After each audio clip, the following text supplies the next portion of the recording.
असलकुम, welcome back to my YouTube channel time to grow up. आज की video में हम बात करेंगे कि वो स्टूडेंट जो pharmacy technician first year examination 2024 में फ़ेल हो गए थे, वो किस तरह अपनी पेपर की रीचेकिंग करवा सकते हैं। उसके लिए आपने क्या करना है, आपने सबसे पहले सिंपली ये rechecking form Punjab pharmacy council की वेबसाइट से डाउनलोड कर लेना है। मैंने डिस्क्रिप्शन में भी लिंक दे दिया है, आप वहाँ से भी जाकर इस फॉर्म को डाउनलोड कर सकते हैं। इस फॉर्म को डाउनलोड करने के बाद आपने इसका प्रिंट आउट निकाल लेना है और आपने इस फॉर्म को फिल करना है। आपने इस फॉर्म को अपनी हैंड राइटिंग के अंदर फिल करना है।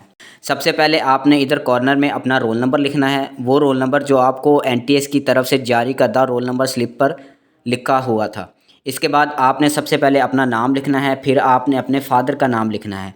इसके बाद आपने अपना एग्ज़ामिनेशन लिखना है, यानी एनुअल या सप्ली, क्योंकि आपका रिज़ल्ट अभी एनुअल आया है तो आपने यहाँ पर सिंपली एनुअल ही लिखना है।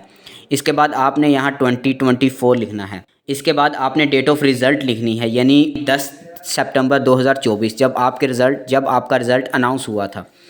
उसके बाद आपने अपना शनाख्ती कार्ड नंबर लिखना है। उसके बाद आपने लिखना है सब्जेक्ट पेपर अप्लाइड फॉर, किस किस पेपर की रीचेकिंग करवाना चाहते हैं। यहाँ पर मैं एक बात वाज़िया करता चलूँ कि आपके जो प्रैक्टिकल्स हैं, यानी आपके पेपर 3, 4, 5, 6, आप उनकी रीचेकिंग नहीं करवा सकते। आप सिर्फ पेपर 1 और पेपर 2 की रीचेकिंग करवा सकते हैं, वो भी सिर्फ सब्जेक्टिव की। आप एमसीक्यूज़ की रीचेकिंग नहीं करवा सकते। अगर आपका एक सब्जेक्ट फ़ेल है, यानी अगर आप पेपर 1 में फ़ेल है तो आपने पेपर 1 लिख देना है। अगर आप दोनों पेपरों में फ़ेल हैं, थ्योरी के दोनों पेपरों में अगर आप फ़ेल हैं तो आपने पेपर 1 और पेपर 2 लिख देना है। उसके बाद आपने अपना नेम ऑफ़ इंस्टीट्यूशन लिखना है, यानी वो इदारा जिसके ज़रिए आपकी पंजाब फार्मेसी काउंसिल में रजिस्ट्रेशन की गई थी। उसके बाद आपने अपना पोस्टल एड्रेस लिखना है। उसके बाद आपने फ़ोन नंबर लिखना है। फ़ोन नंबर आपने वो लिखना है जो आपका फ़ोन नंबर एक्टिव हो और आपके इस्तेमाल में हो। उसके बाद आपने रिमार्क्स वाले सेक्शन को फिल करना है। अगर आप इस सेक्शन को खाली छोड़ दें तो वेल एंड गुड, वरना आपने यहाँ पर अपना रिमार्क्स लिखना है अपने पेपर के बारे में।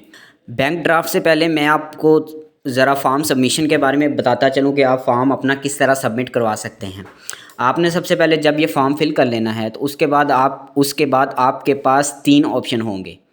सबसे पहले ये है कि आपने इस फॉर्म को फिल करना है, और जो मैं आपको आगे इसके साथ मुतल्लिका अटैच डॉक्यूमेंट्स के बारे में बताऊंगा, आपने वो डॉक्यूमेंट्स इसके साथ अटैच करने हैं। और आपने ये जो नीचे एड्रेस लिखा हुआ है, आपने इस एड्रेस पर चले जाना है। आपने इस एड्रेस पर जाके आपने ये फॉर्म और इसके साथ मुतल्लिका फ़ीस, अगर आप एक सब्जेक्ट में अगर आप एक पेपर की रीचेकिंग करवाना चाहते हैं तो आपने 1000 रुपया, अगर आप 2 पेपरों की रीचेकिंग करवाना चाहते हैं तो आपने 2000 रुपया बाय हैंड वहाँ पर जमा करवा देना है। दूसरा तरीकाकार ये है कि आपने ये फॉर्म फिल करके इसके साथ मुतल्लिका डॉक्यूमेंट्स लगाकर और मुतल्लिका फ़ीस आपने अपने कॉलेज भिजवा देनी है।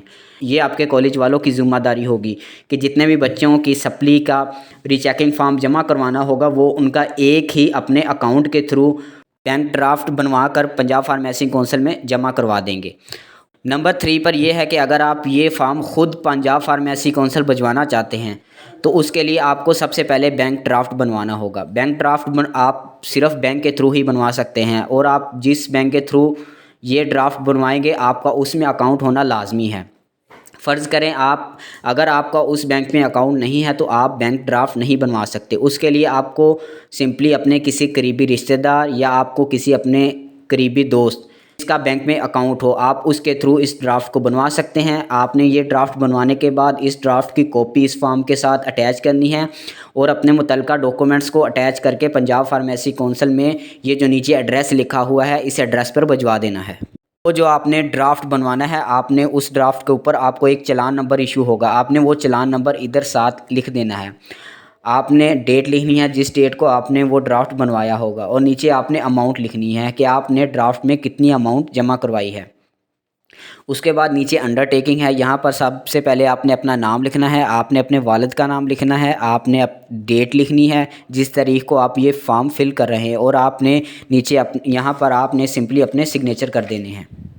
अब मैं आपको बताता चलूँ कि आपने इस फॉर्म के साथ कौन कौन सी चीज़ें अटैच करनी हैं। आपने अपने शनाख्ती कार्ड की 2 अदद कलर कॉपी इस फॉर्म के साथ अटैच करनी है। उसके बाद आपने अपने रिज़ल्ट कार्ड, यानी वो रिज़ल्ट कार्ड जो आपको पीडीएफ की शक्ल में मौसूल हुआ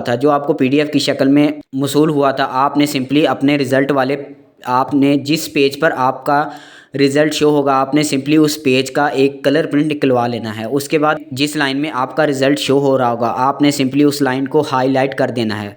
और इसके साथ आपने अपना बैंक ड्राफ्ट, ये तीनों चीज़ें आपने इस फॉर्म के साथ अटैच करके इस फॉर्म को इस एड्रेस पर TCS करवा देना है। उसके बाद अब पंजाब फार्मेसी कौंसिल की तरफ से आपको एक डेट इशू की जाएगी। आपने उस डेट को पंजाब फार्मेसी कौंसिल में जाना है और वहाँ पर आपको आपका पेपर चेक करवा दिया जाएगा।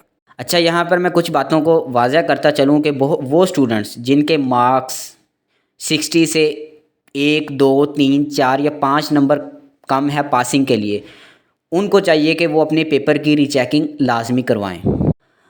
और बहुत से स्टूडेंट्स यहाँ पर ये गलती करते हैं कि वो ऐसा करते हैं कि वो अपने rechecking form Punjab pharmacy council जमा करवा देते हैं और वो इसी इंतज़ार में बैठे रहते हैं कि पंजाब फार्मेसी कौंसिल जब हमारे पेपर की रीचेकिंग करेगी तो हम पास हो जाएंगे। हालांकि उतने टाइम में आपके सप्ली के एडमिशन का टाइम ख़त्म हो जाता है। बाज़ दफ़ा ऐसा होता है कि आपके रीचेकिंग की डेट 2 माह बाद भी आती है, लेकिन तब तक सप्ली की रजिस्ट्रेशन का दाखिला जा चुका होता है। इसलिए वो स्टूडेंट जो अपनी पेपरों में रीचेकिंग करवाना चाहते हैं उन्हें चाहिए कि वो अपने सप्लीमेंट्री दाखिला भिजवाने किस्म की तख़ीर ना करें और और जैसे ही डेट अनाउंस हो आपने सिंपली अपनी सप्ली का एडमिशन दोबारा भिजवा देना है। बाकी मेरी दुआएं आप तमाम स्टूडेंट्स के साथ है। अल्लाह ताला आपको कामयाब करें। अल्लाह हाफिज़। शुक्रिया।